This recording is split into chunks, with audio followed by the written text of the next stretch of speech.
Hello, my friends. Thank you for joining us. Hello, Susanna. Hi, Abram. And what do we have today?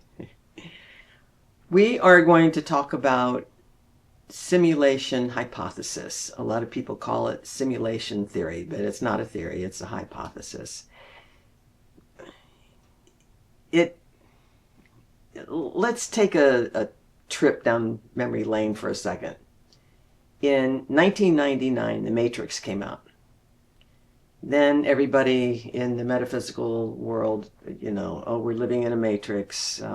So that idea really didn't come around until the movie in that form. Then in 2003, a Nick Bostrom came up with the idea of simulation theory, hypothesis. And he wrote a paper titled Living in a Computer... Are you living in a computer simulation? The idea that our reality might be a computer-generated simulation.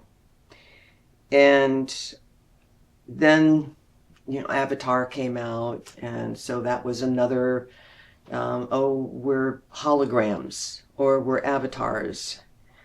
And so now this simulation hypothesis is gaining traction. People are talking about it a lot more. And it also goes in the realm of aliens are running a game and we're just players in this game. Now, I will say that this is not a new idea, because even back in the 70s, we were talking about maybe we are just actors in someone else's dream, and this is just a dream. So the idea of this reality not being our reality and consciousness is being controlled by someone else has been around for a while. So we're going to see what Abram has to say about it. That covers a lot, my friend. It does. So let me break this down bit by bit. Are you living in a simulation? No. Are you in someone's video game? No. Are aliens creating something that you are a part of and playing to their whim? No. I think that covers it all. Now, you are a human being. You are not an avatar. You might think of yourself as being an avatar. What is an avatar? A character of what, who, and why you are. A character. Are you a character or are you a human being?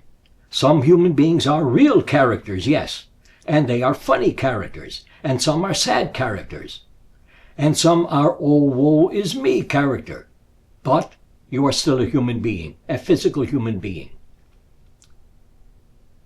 If there is someone out there somewhere, in there somewhere, around there somewhere, creating a hologram in which you are a part of, and all people are, a simulation hologram, that individual or those individuals will have to have a damned good imagination, because he or they or she or they would have to create each person individually to play out a role in his or her or their simulation.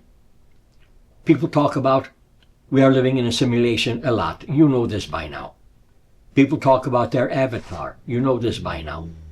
People talk about the aliens creating the world in which you live, and it is just a holographic image, and all of you might exist underneath the thumbnail of a giant. Stop it. Get back to reality and decide how your reality is to be. Now, if your reality is to be believing in The fact that, or the idea that, or the hypothesis that you are living in a simulation, good for you. Keep it that way. It probably does serve you. But also at the same time, consider the opposite. And that being that what you create as reality is something real for you, not a simulation. Now, I understand, you understand, everyone, well, not everyone, but most people understand that everything is energy. Those who do not understand that will eventually begin to understand it bit by bit by bit. And this is how change takes place, bit by bit by bit by bit. Now, thinking that everything is energy, then your reality must be energy also. Yes, and that makes it an illusion, not a simulation, an illusion. Because a simulation is not something that you can change. It has been programmed for you. You have your role to play, and that is all there is to it. An illusion is something you can change. Using your emotions, your thoughts, and your beliefs, you can change the structure of your illusion reality to create it to be, or make it to be, what you really want or would like it or desire it to be. A real reality. You are a real physical human being. You can't call yourself an avatar. You can't think or believe that you are in an illusion or you are living in an alternate state of reality that someone else will create for you, and you are in a video game and this and that, these, them, and those. You can't believe and think about all of those. It boils down to you are a physical human being, and you need a physical, real reality to live in and live your life out in, so that you can experience what you need to experience throughout the course of your lifetime and every other lifetime, past, present lifetimes, and future lifetimes that you will or possibly could have for yourself. Reincarnation is something you have a say in. You don't have to reincarnate over and over again. You can choose to not reincarnate anymore.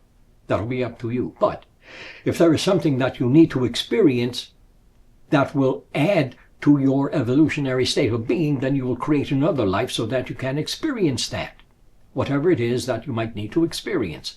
Because in between physical lives, you create a design for your upcoming life, and you consider all the things, or some of the things, or one thing that you might need to experience so that you can evolve to a higher state of beingness, ultimately returning to your whole self and becoming your whole self again, not having to reincarnate. So let us go back to the hypothesis of, here we go again. You are living in, let me say, something that is made for you. Someone made your reality for you. How do you feel about that? I have my reality. I do not want someone making my reality. I want to make my reality for myself. And if I were to be a physical human being again, which I am not going to be because I have no need to be, then I would want to create or make my reality my way, not someone else's way, my way. Because I know myself, I know what I need. You know yourself, you know what you need. And should you need to believe that you are living in that hypothesis, the video game, what have you, if you believe that, let it serve you in the best way. Let it serve you in the best way. How can you do that? By doing the best that you can do within your supposed life as being an avatar. Become the avatar. Play it out big time. Drop your name. Drop your identity. Totally become the avatar you. Give your avatar a brand new name, a brand new identity, and live your life that way as the avatar. If that serves you. If it does not serve you, go back to being a physical human being, the way you are now, who you are, and why you are right now. There is nothing wrong with believing in theories or hypotheses, nothing wrong with believing in illusion. Stretch your imagination, but stretch it beyond the talk. Everyone talks.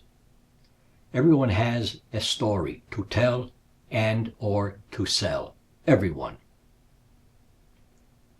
Consider your story. What is your story all about?